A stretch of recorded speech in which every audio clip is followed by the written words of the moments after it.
เอาโคกาทักทายสบายดีและก็สบายดีปีใหม่มายังสุขุสุคนแฟนคลับ FC ทางไลน์เนาะมื้อนี้ก็ถือว่าคือเก่าคือเดิมพี่น้องเอ๋ยหลังจากเทศกาลปีใหม่สากลตอนรับ2020ผ่านไปแล้วเนาะแต่หลายคนก็คือสิไปเล่นไปเที่ยวเขาเขาดาวกันทางใดก็ว่ากันไปพี่น้องเอ๋ยเนาะมื้อนี้ก็รายงานตัวคือเก่าคือเดิมเบาต้นคำประเสริฐพี่น้องเอ๋ยพร้อมด้วยทีมงานโป้ทงป่างวาสันเนาะมื้อนี้ก็มาคือเก่าครับใส่พี่น้องคือเก่าเนาะนำเอานักร้องนักศิลปินมาห้องเพลงห้องล่ำให้พี่น้องได้ฟังมื่อนี้กามากับนักร้องนักศิลปินคือเก่าได้พี่น้องเอ้ยเนาะเป็นนักร้องเสียงดีหมอลำเสียงใสเนาะพี่น้องคือสิหูจักกันดีอยู่พี่น้องเอ้ยเนาะเจ้าของผลงานเพลงเบาท่าแขกสาวสวรรค์ตึงเป็นคู่ฮิตคู่ขวัญของทั้งสาวมกดาวันสันติพรเพิ่นมื่อนี้เพิ่นมาพร้อมกับผลงานลำคิดฮอดสาวเมืองซนจนสิเป็นไข่ผู้ได้พี่น้องเอ๋ยบ่แม่นคิดฮอดธรรมดาเลยเนาะมื้อนี้มาทำกลางธรรมศาสตร์หน่อยหนึ่งพี่น้องเอ๋ยเนาะซึ่งเป็นผลงานการแต่งการประพันธ์โดยทั้งอาจารย์โป้ทงปางฝากมันได้พี่น้องเด้อ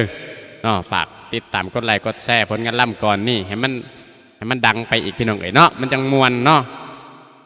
เอาเพราะเป็นการซักษาเสียเวลานอกกาสิมอบหน้าที่ให้ทั้งนักห้องหนุ่มทำซิดลูกเมืองชนโอ้ยลืมแนะนำซื้อเพิ่นบ้านเนาะหรือว่าซิดลูกเมืองชนบ้านเฮานี่แหละพี่น้องเอ๋ยเนาะบ่เป็นบ่อนอื่นบ่อนไก่มอบหน้าที่ให้เพิ่นฝากผลงานล่ำให้กันแล้วกันพี่น้องเนาะเอาเซิ้นไปในห้องเฮา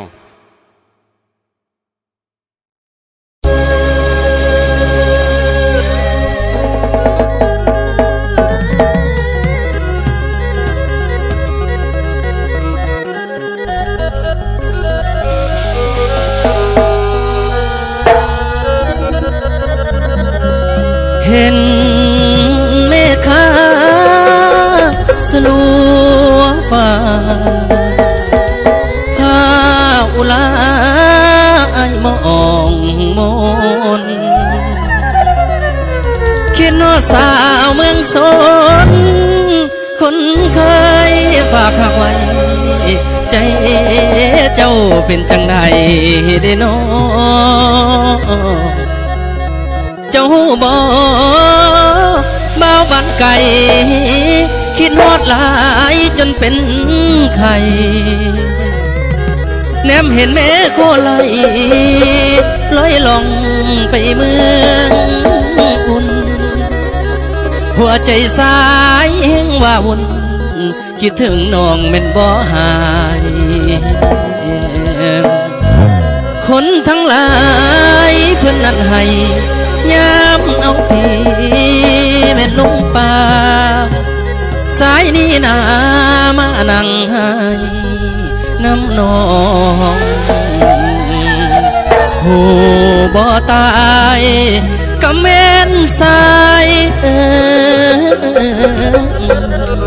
โอ้ยทุนหัว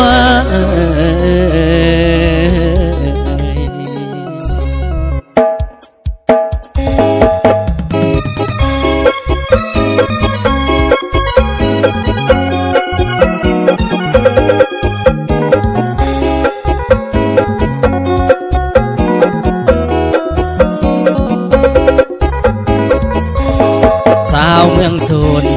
คนที่อายไม้ปองแม่เนื้อทองเจ้าเป็นหนึ่งกว่าภัยอย่าคิดหลอกตัวบ่าวบ้านไกลแม่นสายใดจะมาเว้าวอนอย่าลืมคำที่เคยย้ำวาจาคืนนั้นนาผ่านมาสุดแสนอาทรบอกหักอายส่วนนี้ลันดอนแสนนอนสอนแม่บางอ่อนเคยให้สัญญา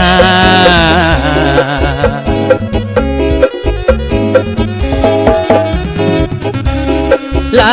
เด้อลาละแม่โสภาขึ้นบัตรสะกอนเมื่อวิงวอนพี่ร้อนไม่อ่านแม่อายขอร้องแต่งงานแม่บางเจ้าอย่าจะดำอย่าลืมคำเด้อแม่งำงอนให้บ้าดอดไว้ดังน้องอย่าฟัง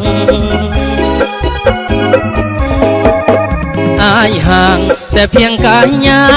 แต่ดวงอุลาไอ้มีแต่เจ้าคืนเดือนหาเพ่งแสงจันทร์ส่องแสงแผ่วพาอยู่กองห่มให้คืนนั้นสองเฮาหยอกเย้าหอมแก้มเบาๆน้องเยาเจ้าทำท่างอน ส สาบานต่อหน้าองค์พระจันทร์ลายขอให้เป็นไปหากไผหากใครไถ่ทอนเงินพอเมื่อใดจะกลับมาขอบังวอนให้รอไอ้ก่อนวิ่งสมอนสาวงามเมืองสน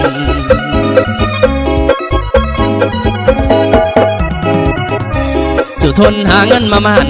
สู่ทนหาเงินมามันมาแต่งจำขวัญตามชัดยาเก่าเบามันไก่ถวายใจให้เจ้าเล็กเศร้าอายห้องอาพวนกันดาอย่าดวงหลายปีสิมาขออยู่พินไปเคียงสอนสิมาแต่งบังอ่อนไปนอนกิ่ง